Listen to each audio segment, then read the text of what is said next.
요즘 미래 에너지원이다 뭐다 해서 SMR, 소형 모듈 원자로 얘기가 참 많죠? 이게 진짜 현실적인 대안이 될 수 있을까요? 아니면 그냥 뭐랄까 너무 비싼 꿈에 불과한 걸까요? 오늘 이 문제 한번 제대로 파헤쳐 보겠습니다. 자, 2030년, 그러니까 이제 몇 년 안 남았죠. 그때가 되면 인공지능이랑 데이터 센터가 지금보다 훨씬 많아질 텐데요. 이때 매년 추가로 필요한 전력량이 무려 945테라와트시라고 합니다. 이게 어느 정도냐면요. 일본이라는 나라 전체가 1년 동안 쓰는 전력량이랑 똑같은 정말 어마어마한 양입니다. 이렇게 상상을 초월하는 전력 수요 때문에 새로운 에너지원을 찾기 위한 경쟁이 정말 치열해졌어요. 바로 여기서 가장 강력한 해결책 후보로 떠오른 게 뭐냐? 바로 이 소형 모듈 원자로 SMR입니다. 자, 그럼 한번 제대로 파고 들어볼까요?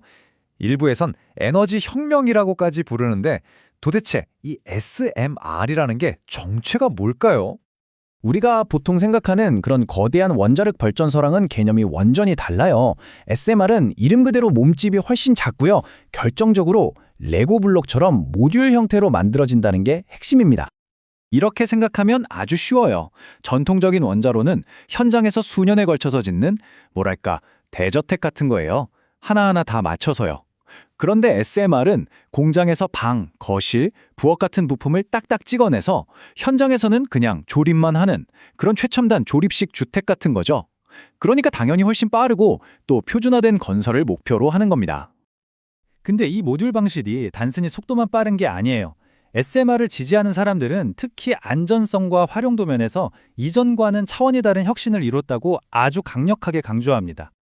가장 중요한 혁신은 바로 이 피동형 안전 시스템이라는 건데요. 이게 왜 이렇게 중요하냐면요. 우리가 기억하는 체르노빌이나 후쿠시마 같은 끔찍한 원전 사고들 대부분이 전기가 딱 끊기면서 냉각 펌프를 못 돌려서 생긴 거잖아요. 근데 SMR은요. 만약에 비상 상황이 생겨도 외부에서 전기를 끌어오거나 사람이 막 달려가서 뭘 조작할 필요가 전혀 없어요.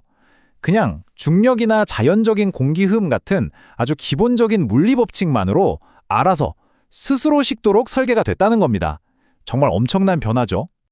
바로 이 피동형 안전 시스템의 대표 주자가 뉴스케일 SMR입니다.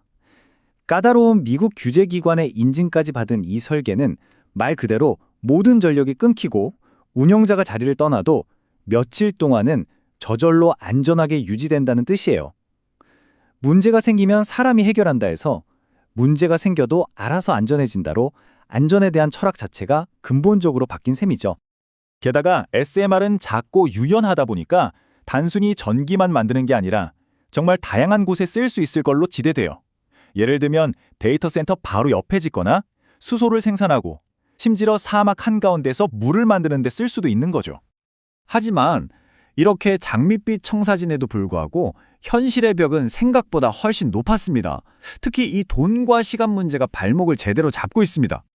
이 그래프를 보시면 바로 감이 오실 텐데요. 바로 비용 격차입니다. 처음 짓는 SMR들의 발전 단가가 이미 많이 저렴해진 태양광이나 풍력보다 최소 2배에서 많게는 5배까지 비쌀 걸로 예상이 되거든요. 가장 상징적인 사건이 바로 미국의 뉴스케일 프로젝트였어요. 정말 야심차게 시작했거든요. 그런데 예상했던 비용이 글쎄 60%가 넘게 폭등해버린 겁니다. 그러다 보니까 결국 이 가격으로 전기를 만들면 누가 사주겠어? 이런 결론에 딱 부딪힌 거죠. 그래서 프로젝트 자체가 그냥 없던 일이 되어버렸습니다. 그리고 이게 뉴스케일만의 문제가 아니에요. 앞서서 SMR을 시도했던 러시아나 중국의 사례를 봐도 건설 기간은 하세월이고 비용은 문덩이처럼 불어나는 일이 비일비재했습니다. 자, 그럼 여기서 핵심적인 질문이 생깁니다. 이렇게 엄청난 잠재력을 가진 기술이 왜 이렇게 현실의 경제적 장벽 앞에서 힘을 못 쓰는 걸까요? 사실 이건 닭이 먼저냐 달걀이 먼저냐 하는 문제랑 좀 비슷해요. 많이 만들어야 가격이 내려가는데 지금은 너무 비싸니까 아무도 선뜻 대량으로 주문을 안 하는 거죠. 여기에다가 새로운 부품 공급망도 다 만들어야 하고 까다로운 인허가 절차로 통과해야 하니 상업화로 가는 길이 정말 첩첩산중인 셈입니다.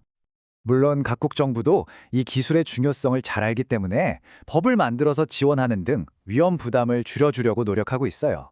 하지만 과연 그게 충분할지는 여전히 의문입니다. 이 모든 상황은 결국 SMR의 미래에 대한 아주 근본적인 질문으로 이어집니다. 그렇죠. 한쪽에는 기후위기를 해결할 엄청난 잠재력이 있고요. 다른 한쪽에는 도저히 무시할 수 없는 현실적인 장벽들이 버티고 있는 거죠. 그래서 여러분의 의견을 한번 들어보고 싶습니다. SMR은 과연 이 모든 어려움을 딛고 미래 청정에너지의 주인공이 될 수 있을까요? 아니면 글쎄요, 그저 비용만 많이 드는 이상에 그치게 될까요? 여러분은 어떻게 생각하시는지 댓글로 자유롭게 의견을 남겨주세요. 오늘 SMR에 대한 이야기가 도움이 되셨다면 구독과 알림 설정 잊지 마시고요. 다음에도 더 흥미로운 주제로 찾아뵙겠습니다. 감사합니다.